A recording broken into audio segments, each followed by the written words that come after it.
எல்லாருக்கும் ஹாய். நீங்கள் பார்த்துட்டு இருக்கிறது ஃபேக்ட் ஃபேக்ட்ரியின் தமிழ்.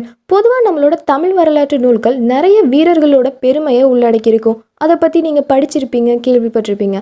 ஆனால் கடவுள் கூடயே சண்டை போட்டு கிட்டத்தட்ட ஜெயிக்கிற லெவலுக்கு போன ஒரு தமிழ் வீரர், மிகப்பெரிய மாவீரரை பற்றி நம்மளோட தமிழ் வரலாற்று நூல்களில் அந்தளவுக்கு எதுவும் தகவல்கள் இல்லை. அதே சமயம் ஒரு சமஸ்கிருத நூலில் அவரை பற்றி ரொம்பவுமே பெருமையாக போட்டிருக்காங்க. அவரை பற்றி தான் இன்றைக்கி நம்ம பார்க்க போகிறோம். அவர் தான் ராவணனோட பையன் இந்திரஜித். வாங்க வீடியோக்குள்ளே போகலாம்.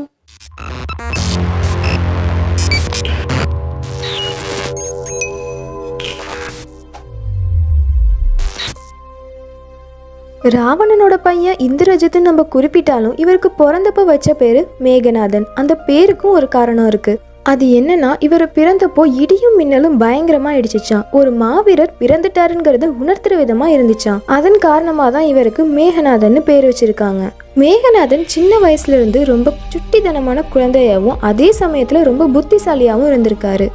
இவர் செய்யற ஒவ்வொரு விஷயமும் மற்றவங்களை ஆச்சரியப்படுத்துற விதமா இருந்திருக்கு. மேகநாதனோட அப்பாவான அரசன் ராவணன் அனைத்து கலைகள்லையும் அனைத்து வேதங்கள்லையும் சிறந்து விளங்குனதோட மட்டும் இல்லாம ஜோதிட சாஸ்திரத்திலையும் சிறந்து விளங்கியிருக்காரு. தன்னோட மகன் அழிவற்றவனாவும் சிறந்தவனாவும் இருக்கணுங்கிறதுக்காக அவன் பிறக்கும் போது எல்லா கிரகமும் எப்படி இருக்கணும்னு ராவணன் கட்டளையிட்டு இருக்காரு.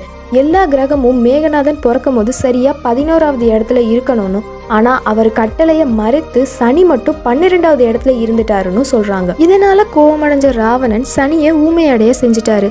சனியோட நிலை கரெக்டா இல்லாததுனாலதான் ராமாயண போர்ல லக்ஷ்மணன் கைகளால மேகநாதன் இறக்க நேரிடுச்சு. மேகநாதன் ரொம்ப இளம் வயதிலேயே 51 கலைகள்ல மிகவும் சிறந்தவனா விளங்கியிருக்காரு. அது மட்டும் இல்லாம பிரம்மாஸ்திரம், வைஷ்ணவாஸ்திரம், பாசுபதாஸ்திரம்னு ரொம்பவும் உயர்ந்த அஸ்திரங்களை தன் வசம் கொண்டு இருந்திருக்காரு.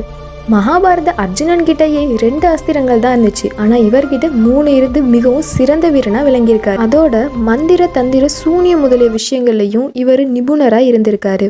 பாம்புகளின் அரசனான கேசநாகனின் மகள் சுலோச்சனாவை இவர் திருமணம் செஞ்சிருக்காரு. சுலோச்சனா ரொம்ப தைரியமானவங்களா விளங்கியிருக்காங்க. அது மட்டும் இல்லாம அவங்க இந்திரஜித்தை தவிர வேற யாரையும் பார்க்கவும் மாட்டாங்க.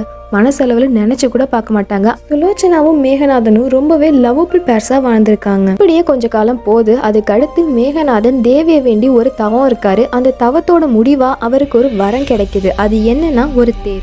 அது எந்த மாதிரி தேர்னு கேட்டிங்கன்னா, அந்த தேர்ல நம்ம ஏறினா நம்ம யாருக்கனுக்கும் தெரிய மாட்டோம். அதே சமயம் மற்றவங்களும் நம்மளால பார்க்கவும் முடியும். அது கூடவே இன்னொரு வரமும் தராங்க. என்னன்னா, நீ இந்த தேர்ல இருக்கும் போது உன்னை யாராலையும் வீழ்த்த முடியாது.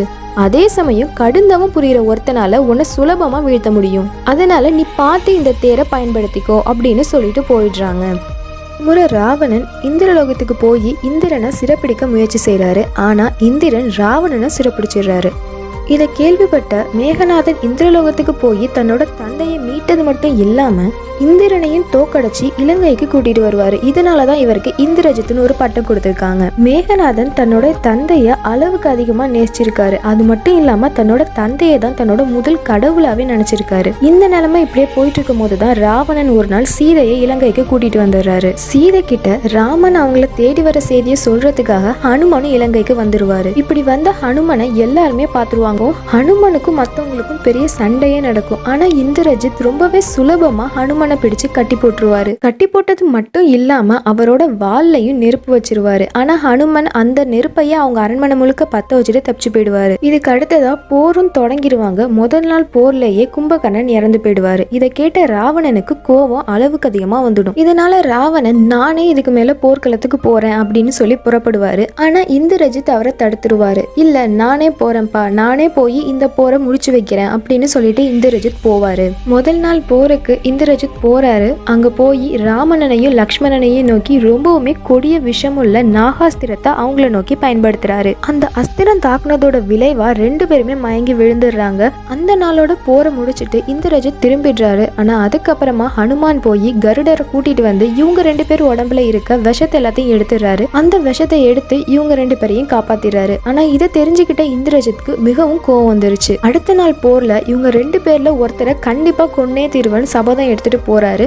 அடுத்த நாள் போர்ல தேவி கிட்ட வரமா கிடைச்ச தேரை யூஸ் பண்ணி 2 பேரையும் ரொம்ப சுலபமா வீழ்த்திடுறாரு. ராமனும் லக்ஷ்மணனும் 2வது நாளும் மயங்கி விழுந்துடுறாங்க. ஹனுமன் மறுபடியும் போய் சஞ்சீவி மலையை தூக்கிட்டு வந்து அதுல இருக்க மூலிகை மூலமா அவங்க 2 பேரையும் காப்பாத்திடுறாரு. இதை தெரிஞ்சுக்கிட்ட இந்திரஜித்துக்கு இன்னும் கோவம் அளவுக்கு அதிகமா வந்துருச்சு. நம்ம இவங்கள வீழ்த்திட்டே இருக்கோம், ஆனா இவங்க மறுபடியும் எப்படியாவது காப்பாத்தி கூட்டிட்டு வந்துடுறாங்களே, இவங்களை எப்படியாவது நிரந்தரமா வீழ்த்தியே ஆகணும்னு இந்திரஜித் யோசிக்கிறாரு. இதுக்காக அன்னைக்கு ராத்திரியே போய் இவங்க 2 பேரையும் வீழ்த்தணும்னு வேண்டி சிவனுக்கு பூஜை பண்றாரு. ஆனா இந்த பூஜையை யாராவது தடுத்தாங்கன்னு சொன்னா இந்த பூஜைக்கான பயன் அவங்களே போய் சேர்ந்துடும். எப்படியோ இந்திரஜித் இந்த பூஜையை பண்றாருங்கிற விஷயத்த தெரிஞ்சுக்கிட்ட லக்ஷ்மணன் அதை தடுக்கிறதுக்கு அங்க வருவாரு. எப்படியோ அந்த பூஜையை தடுத்துடவும் செய்வாரு. மட்டும் இல்லாம நிராயுதபாணியா இருந்த இந்திரஜித் கிட்டையும் சண்டை போடுவாரு. ஆனா இந்திரஜித் அதை எல்லாத்தையும் எப்படியோ சமாளிச்சு வந்துருவாரு. அடுத்த நாள் போருக்கு இந்திரஜித் போவாரு. லக்ஷ்மணனும் இருப்பாரு. இந்திரஜித்துக்கு கண்டிப்பா தெரியும் நம்ம பூஜையோட பயன்லாம் லக்ஷ்மணனை போய் சேர்ந்திருக்கும், அதனால கண்டிப்பா இன்னைக்கு போர்ல நம்மள கொண்டுடுவான்னு தெரிஞ்சும் ரொம்ப வீரத்தோட அவங்கள்ட்ட சண்டை போடுவாரு.